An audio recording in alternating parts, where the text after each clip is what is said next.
CNBC आवाज का morning panel आपको आपकी स्क्रीन पर रेडी होता हुआ नजर आएगा। कुछ ही देर में बातचीत की शुरुआत करेंगे।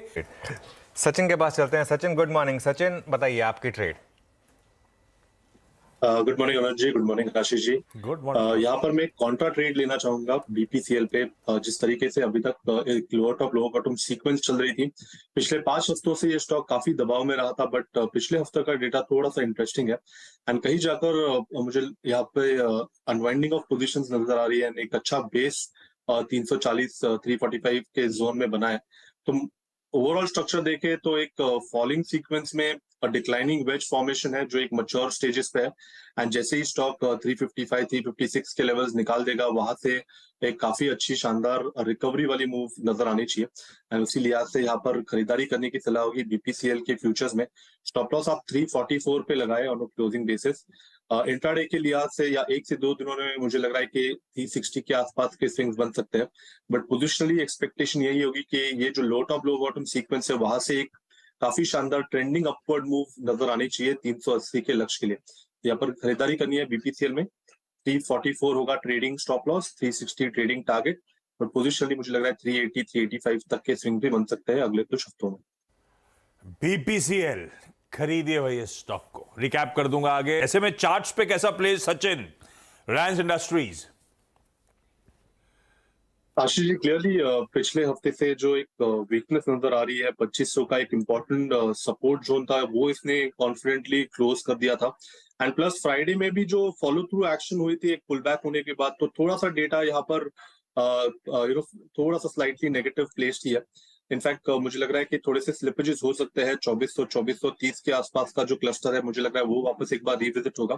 But major part of the correction मुझे लग रहा है वहां पर कहीं जाकर एंड हो जाना चाहिए। एंड वहां से मुझे लग रहा है 2500 वापस जैसे निकल जाता है, उसके बाद मुझे लग रहा है एक अच्छी रैली बन सकती है। बट फिलहाल जिस तरीके से डेटा है, मुझे लग रहा है थोड़ा सा एक रेड शेड में होगा। एंड 2400 2435 के आसपास मुझे लग रहा है खरीदारी करने का एक अच्छा विकल्प बन सकता है। ओके, थोड़ा सा रेड शेड और जिन लेवल्स पर अट्रैक्टिव बन चलेगा वो भी सचिन ने मेंशन कर। सचिन, बताइए आपका क्विक सिंगल। अनुज जी, मुझे लग रहा है यहाँ पर काफी सारे एफएमसीजी काउंटर्स पे थोड़ा सा दबाव नजर आ रहा है। अनवाइंडिंग का भी डेटा है एंड थोड़े से शॉर्ट्स भी यहाँ पर पाइल अप हो रहे हैं। तो यहाँ पर मैंने चूज किया है एचयूएल को। लगभग 2550 के नीचे की इसने ओपनिंग रखी है। प्लस काफी अच्छे क्लस्टर ऑफ सपोर्ट्स को ये चैलेंज कर रहा है। एक ओपन आई एग्जिबिट किया है फ्यूचर्स में 250 2558.70 का डेसिमल्स पे।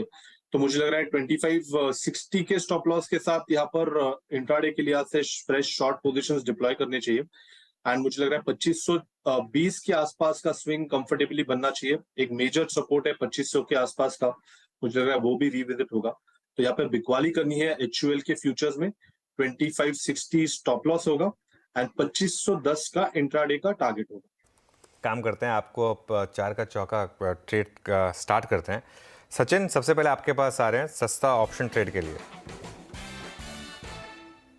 अनुज जी, सुबह हमने एक ट्रेड सेटअप डिस्कस किया था बीपीसीएल का, एंड मुझे लग रहा है वो पर्टिकुलर सेटअप अभी अनफोल्ड हो रहा है। एंड जिस तरीके से यहाँ पर पोजीशंस अनवाइंडिंग हो रही है, शॉर्ट कवरिंग की रैली मुझे लग रहा है अनलॉक होगी। 350 का जो एक बैरियर था, वो पर्टिकुलर बैरियर पे निकल रहा है। तो यहाँ पर 350 का जो कॉल ऑप्शन है इसी पर्टिकुलर सीरीज का, लगभग ₹5.5 के आसपास ये ट्रेंड हो रहा है। तो यहाँ पर खरीदारी करने की सलाह होगी। मुझे लग रहा है इंट्राडे के लिहाज से ही लगभग अराउंड 8:30 से लेके 10 10:30 के आसपास के स्विंग्स बन सकते हैं। एंड स्टॉप लॉस काफी क्लियर होगा। लगभग अराउंड 4.3 के आसपास आपको लगाना है। एंड खरीदारी करनी है बीपीसीएल के 350 के कॉल ऑप्शन में। ओके, बीपीसीएल की 350 की कॉल लेनी है आपको। ये हो गई सचिन की ट्रेड। जी हाँ, बहुत वॉलेटाइल रहने वाला है। एक बार अपने पैनल से आखिरी में इस पर चर्चा कर लेते हैं। सचिन, आपके मुताबिक आज ऑल दो रिलायंस बहुत वॉलेटाइल रहेगा, जिस हिसाब से स्पीच प्रोसीड करेगी उसमें से आने वाले जो भी, अगर आप देखें, महत्वपूर्ण स्टेटमेंट्स हैं, उन पे बाजार रिएक्शन भी देगा। आपके मुताबिक जो ब्रॉडर एजेस हैं रिलायंस की, वो क्या रहेंगे आज? वीरेंद्र जी, सुबह भी हमने 2 लेवल्स हाईलाइट किए थे। 2520 मुझे लग रहा है एक हर्डल है। एंड जिस तरीके से अभी भी क्लोजिंग एस्टैब्लिश हुई है 2500 के नीचे की ऑन अ वीकली बेसिस, तो मुझे लग रहा है थोड़ा सा यहाँ पर स्टॉक दबाव के घेरे में रह सकता है। But on the lower side मुझे लग रहा है 2435 से 2400 का एक अगर स्विंग मिल जाता है तो आई थिंक वो एक काफी अच्छा जोन होगा जहां पर लॉन्ग पोजीशंस बनाई जा सकती है। ओवरऑल अगर हम पिछले 6 हफ्तों का डेटा देखें तो यहाँ पर एक इंटरमीडिएट साइडवेज कंसोलिडेशन या करेक्टिव ही एक्शन नजर आई है। जिसका बेस यहाँ पर 2500 के आसपास प्लेस था, वो थोड़ा सा यहाँ पर शिफ्ट हो चुका है मेरे हिसाब से 2430 के आसपास। तो मुझे लग रहा है अगर करेक्शन आ जाता है तो वो एक हेल्दी अपॉर्चुनिटी होगी वापस स्टॉक अक्यूमुलेट करने के लिए।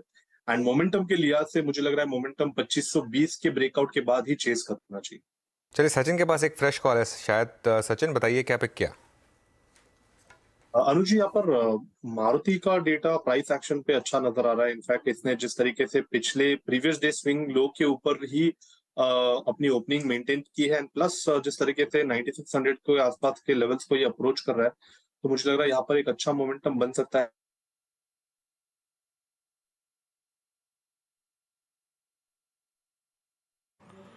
ओके, यहाँ पे अभी सचिन का जो संपर्क है वो थोड़ा सा टूट गया है। सचिन, अपना व्यू पूरा करेंगे?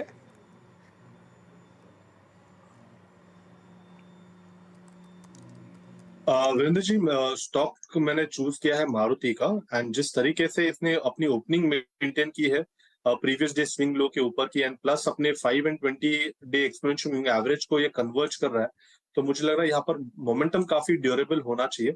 तो यहाँ पर खरीदारी करने की सलाह होगी 9545 के स्टॉप लॉस के साथ 9710 के टारगेट के लिए।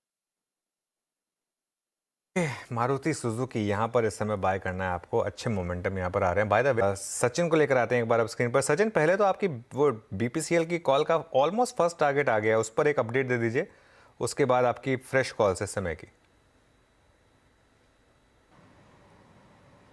और जो 350 का कॉल ऑप्शन है, मुझे लग रहा है वो अभी भी एक अच्छी अपॉर्चुनिटी होगी। एक 8.1 के आसपास का स्विंग बनाया, बट 8.5 के आसपास का अपना पहला टारगेट है। बट जिस तरीके से यहाँ पर ट्रैक्शन आ रहा है, मुझे लग रहा है 10:30 के आसपास के स्विंग के लिए अभी भी यहाँ पर लॉन्ग पोजीशंस बनाई जा सकती है।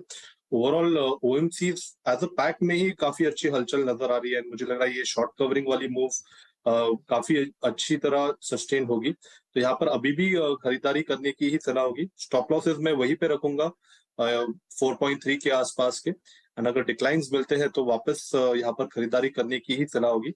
अब मुझे लग रहा है 10:30 के स्टॉप लॉस टारगेट के लिए मुझे लग रहा है ये पोजीशन आपको कैरी फॉरवर्ड भी करनी चाहिए।